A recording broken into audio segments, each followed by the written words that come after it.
आज बरगढ़ जिला पद्मपुर ब्लॉकर भेउरिया ग्राम में चैत्र बासंती माँ विंध्यवासिनी पूजा सकाशे कलश यात्रा अनुष्ठित। यह कार्यक्रम में समस्त ग्रामवासी कलश यात्रा जोग देइछन्ति। यह कार्यक्रम में मुख्य भूमिका ग्रामर तथा बरगढ़ जिलार बिंझाल समाजर सभ्य माने ग्रहण करथिले। सभापति भाव सचिदानंद बरिहा और ग्राम सभापति जयंत बरिहा और पंचायत सभापति सुदर्शन बरिहा और सर्वभारतीय सलाख विंध्यवासी गिरी बिंझाल समाज 12 भाई बेटकार संघ सभापति गोपाल बरिहा मुख्य दायित्व ग्रहण करथिले। नमस्कार, ओडिशा समस्या न्यूज को आपण मानक मु स्वागत करूची। कृपाचंद्र महांती मु आज पहुंची जाइछि ग्राउंड जीरो रे एबे उपस्थित अछि। आपण माने देखि पारथुवे मो पछपटे बरगढ़ जिल्लार जो पद्मपुर ब्लॉक अंतर्गत भेउरिया ग्राम रे मां विंध्यवासिनी मंदिर सामना रे मु एबे छिड़ा हेछि।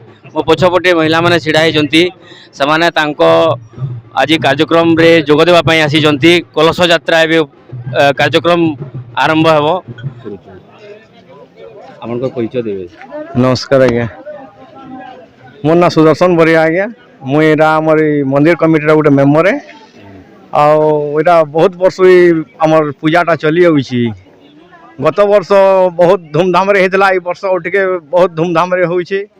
लोकंकर विश्वास जे मां देवी जेनटा मानसिक कले लोक पूरण करिसन बोले इथरो आ टिके भीड़ जमुछि आज्ञा। आज जो कार्यक्रम अछि कोन अछि सर?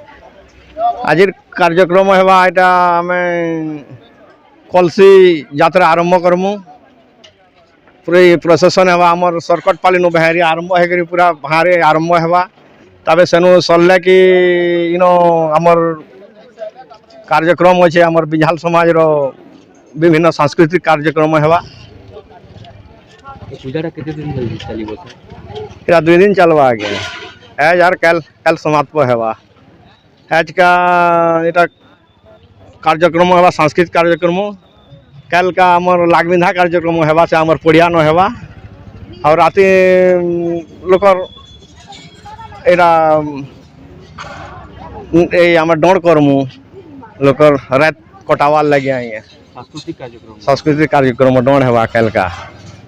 सर हम चैनल को अपन को हमें स्वागत करू सर। आज्ञा नमस्कार। आज रो जो अपन को परिचय देबे सर। आज्ञा मु चैतन्य लोहार भेउरिया ग्राम पंचायत सरपंच बरगढ़ जिला। आज जो कार्यक्रम अछि अपन को ई ग्राम रे ए विषय रे किछ कहंतो। हां आज्ञा आज हम 16 लाख घर बिंझाल समाज तरफ आज विंध्यवासिनी पूजा आरंभ होचे। एबे संध्या समय 4टा समय हमर कलश यात्रा आरंभ हेबा। जेते ग्रामर समस्त मां भक्त माने समस्त जोग दैछन। समस्त को सहयोग रहबा।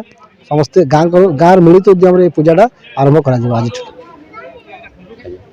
ए जो कार्यक्रम अछि एथे ग्रामवासी तथा आखपाखर तो बहुत जनसमागम हो। ए आबो कोन सब कार्यक्रम अछि परे आज एबे कलश यात्रा हेबो 4टा समय। तापर हम संध्या समय हमर लखे सॉरी 6 लाख बिंझाल समाज तरफ आइतबा कलाकार माने समाने तांकर कला प्रदर्शन करिवे। आज दिन पे सेतिकी ता सहित आज आसना काली मध्ये सांस्कृतिक कार्यक्रम रहिछि। एथिरे ग्रामर पूरा सहयोग रहउछि। अब पंचायत रो समस्तकर सहयोग एही पूजा रे अछि। धन्यवाद सर। धन्यवाद। बरगढ़ कृपा सिंधु महांती रिपोर्ट, ओडिशा समस्या न्यूज।